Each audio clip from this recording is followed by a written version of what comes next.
اللہ یاری نے بدتمیزی کی ہے، اللہ یہ طریقہ گالی دیتا ہے، میں گالی نہیں دیتا، جھوٹ ہے، میں سچ بیان کرتا ہوں آپ کے کتابوں سے، آپ کے علماء اس کا جواب نہیں دے سکتے، تو وہ اپنا فیس سیونگ کے لیے عوام کو بیوقوف بنانے کے لیے کہتے ہیں اللہ یاری گالی دیتا ہے۔ لیکن آپ بالخصوص حضرت ابو بکر عمر فاروق کے بارے میں جو آپ نازیبہ الفاظ بولتے ہیں ہم قطعاً برداشت نہیں کریں گے، ہماری دل آزاری ہوتی ہے۔ آپ کو پتہ ہے کہ ان کو امت اتنا پسند کرتی ہے، آپ ان کی شان و شوکت بھی تو دیکھیں نا۔ اور بھائی ان کی شان و شوکت وہی جو آپ کی کتابوں میں ہے، میں آپ کی کتابوں سے نقل کرتا ہوں نا، کوئی قبرستان توڑی ہے، وہ رسول صلی اللہ علیہ وسلم کا حجرہ مبارک ہے، ادھر کیوں دفن کیا؟ بات ہی ختم ہے، تمہارے پاس کوئی چارہ نہیں ہے۔ کہتے کہ قیامت والے دن اگر یہ غلط ثابت ہوا تو پھر کیا کریں گے آپ؟ تو قیامت کے دن اگر بھگوان کے والے بھگوان سب اچھے اللہ نکلے وہ کیا کریں گے آپ؟ جی السلام علیکم بھائی صاحب۔ السلام علیکم۔ علیکم السلام ورحمۃ اللہ۔ حسن بھائی کیا حال ہے؟ ٹھیک ہے؟ اللہ تعالیٰ کا بڑا احسان ہے، تھینک یو سر۔ اور سنائیں۔ بہت مہربانی، بات کریں بھائی۔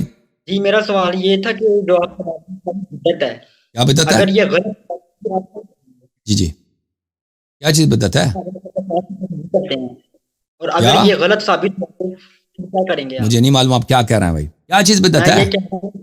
میں آپ سے یہ کہہ رہا ہوں کہ آپ سنت کے مقدسات کی توہین کرتے ہیں، تو اگر یہ غلط ثابت ہوا تو آپ کیا کریں گے؟ آپ پچھلے وہ زمانوں کی باتیں کرتے ہیں۔ توحید مسئلہ توہین دیکھیں، ہم اگر کسی مسئلے کو بدعت کہتے ہیں نا، رسول پاک صلی اللہ علیہ وسلم، میں آپ کو ایک وہ دکھاتا ہوں، ایک منٹ میں آپ کو روایت دکھاتا ہوں اگر مجھے وہ روایت مل جائے، وہ روایت کہاں پہ؟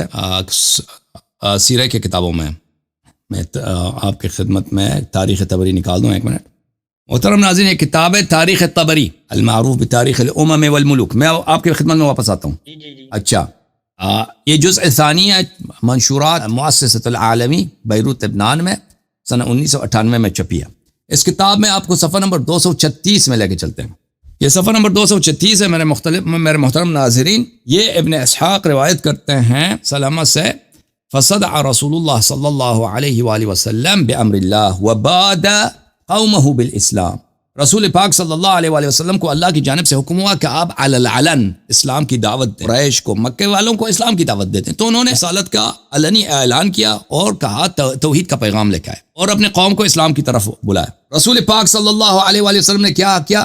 حتی ذکر آلہتہم وعابہا، رسول پاک صلی اللہ علیہ وسلم نے قریش والوں سے کہا کہ یہ آپ کے جو بت ہیں یہ اللہ نہیں ہے، یہ خدا نہیں ہے، یہ ایک مچھر کو بھی اپنی سے نہیں ہلا سکتے، یہ آپ خود اپنے ہاتھوں سے پتھر کاٹ کے، لکڑ کاٹ کے، مٹی سے یہ بت بناتے ہو، اس کے سامنے سجدہ کرو، یہ کچھ نہیں کر سکتے، یہ خدا نہیں ہے۔ فلما فعل ذلك ناكروه واجمعوا على خلافه وعداوته، جب رسول اللہ صلی اللہ علیہ وآلہ وسلم نے یہ کام انجام دیا تو سب قریش نے ان کی مخالفت میں اجماع کیا اور ان کی دشمنی شروع کر دی کہ انہوں نے کیا بولا ہے، پیغمبر کا جرم کیا ہے کہ ہم آپ کے خدا کیا ہیں، آپ کے خدا، آپ کے بھگوان جو ہیں یہ اللہ نہیں ہے، یہ کچھ بھی نہیں ہے، یہ آپ کے اپنے مخلوق ہیں، آپ خود بناتے ہو اس کو، آپ کے اپنے مصنوع ہیں۔ الا من عصمهم اللہ بالاسلام وهم قلیل مستخفون، مگر کچھ لوگ، قلیل لوگ جو مسلمان ہوئے اور وہ قلیل تھے اور وہ چھپتے تھے، مثلا مسلمان جو تھے وہ چھپاتے تھے اپنے اسلام، باقی پورا قوم جو ہے ان کی مخالفت میں آ گئی ہے۔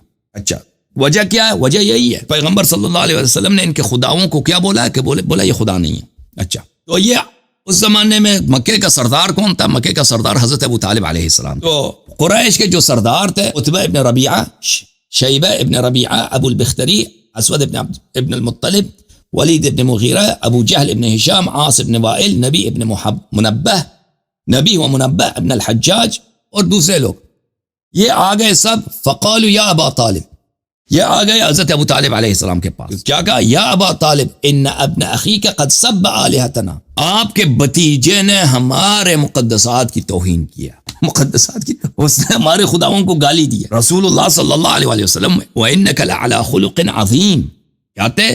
وہ اخلاق عظیم پہ تھے، وہ گالی دینے والے شخص نہیں تھے صلی اللہ علیہ وآلہ وسلم۔ انہوں نے ان کا جرم کیا تھا مکے والوں کی نظر یہ تھا کہ فرمایا تھا کہ یہ خدائے مقدس نہیں ہے، بھائی یہ کچھ بھی نہیں ہے، یہ تمہاری اپنی مصنوع ہے، یہ لکڑ ہے، پتھر ہے، مٹی ہے، تم نے اپنا ہی ایسا بنا دیا، اس کو تم بھگوان بولتے ہو، سجدہ کرتے ہو، یہ بھگوان کچھ بھی نہیں ہے۔ تو انہوں نے آیا کیا بولا حضرت ابو طالب علیہ السلام کو؟ بولا کہ تمہارے بھتیجے نے سب آلہتنا، اس نے ہمارے خداؤں کو گالی دیا، صحابہ کرام کو گالی دیا، وعابدیننا، ہمارے دین کے عیب بیان کرتے ہیں۔ یہ نوبت پہنچی ہے، تیرا بھتیجا جو ہے محمد صلی اللہ علیہ وسلم ہمارے دین کو باطل کہہ رہا ہے، اسے برداشت نہیں ہوگی۔ وصفح احلامنا، اور ہمیں کہتا ہے کہ تمہاری عقل نہیں ہے، ہمیں بے عقل سمجھتا ہے کہ ہم ایسے خداؤں کے سامنے سجدہ کرتے ہیں۔ وذلل آبانا، اور کہتا ہے کہ تمہارے آبا غلط راستے پہ تھے، ابھی ہمارے اتنے آبا بت پرست گزرے ہیں، وہ سب غلطی پہ تھے، یہ کیسے ہو سکتا ہے؟ تو فإما أن تكفه عنا وإما أن تخلي بيننا وبينه فإنك على مثل ما نحن فيه عليه من خلاف فنكفيك. یا تو اس کو منع کر دو، ابو طالب اس کو منع کر دو، یہ اپنے کاموں سے باز آ جائے، یا اس کو چھوڑ دو، ہمیں اس سے نمٹنے دو، ہمیں اجازت دے دو، ہم جا کے مثلا اس سے نمٹ لیں، قتل کریں جو بھی کرنا ہے. حضرت ابو طالب علیہ السلام نے قال لهم قولا رفیقا وردهم ردا جمیلا فانصرفوا عنه. حضرت ابو طالب علیہ السلام نے ان کو اچھی باتیں سنائی، نرم جواب دے دے، وہ چلے گئے. پھر انہوں نے رسول اللہ صلی اللہ علیہ وسلم سے بات کیا.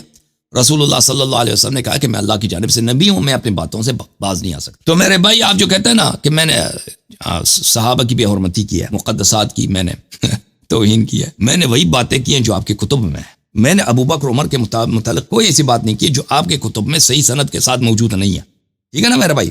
تو اس لیے کہ آپ لوگوں کے پاس اس کا رد نہیں ہے، جواب نہیں ہے، تو یہ آپ کے علماء یہی کہتے ہیں نا پاکستان میں جلسے وغیرہ میں، اللہ یاریک نے بدتمیزی کی ہے، اللہ تاریخ گالی دیتا. میں گالی نہیں دیتا، یہ جھوٹ ہے، میں سچ بیان کرتا ہوں آپ کی کتابوں سے.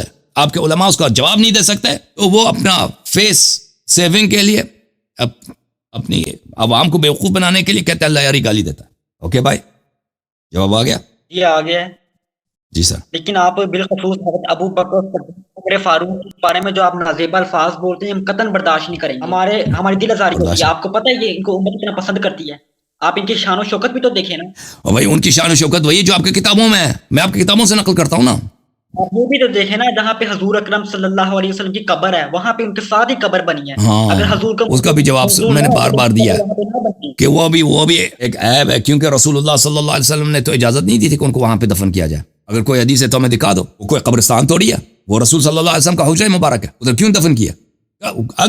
اگر کوئی وصیت ہے تو دکھاؤ، اگر وصیت نہیں ہے تو یہ کیا ہے؟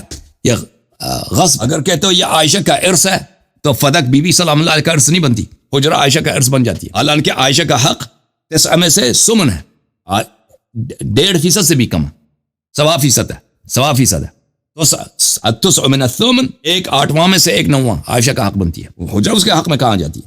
ٹھیک ہے نا، بات ہی ختم ہے. تمہارے پاس کوئی چارہ نہیں ہے بھائی. اوکے ہاں، اگر قیامت والے دن اگر یہ غلط ثابت ہوا تو پھر کیا کریں گے آپ؟ تو قیامت کے دن اگر بھگوان کے والے بھگوان سب اچھے اللہ نکلے، وہ کیا کریں گے؟ آپ نہیں نکلیں گے نا، یہی مجھے یقین ہے، یہ نہیں نکلیں گے بھائی. جب آپ شیعہ کی کتابوں میں، آپ کی کتابوں میں، قرآن میں، سنت میں میرے سب باتیں حق ہیں تو مجھے کیوں خوف ہو؟ قرآن و سنت باطل ہے.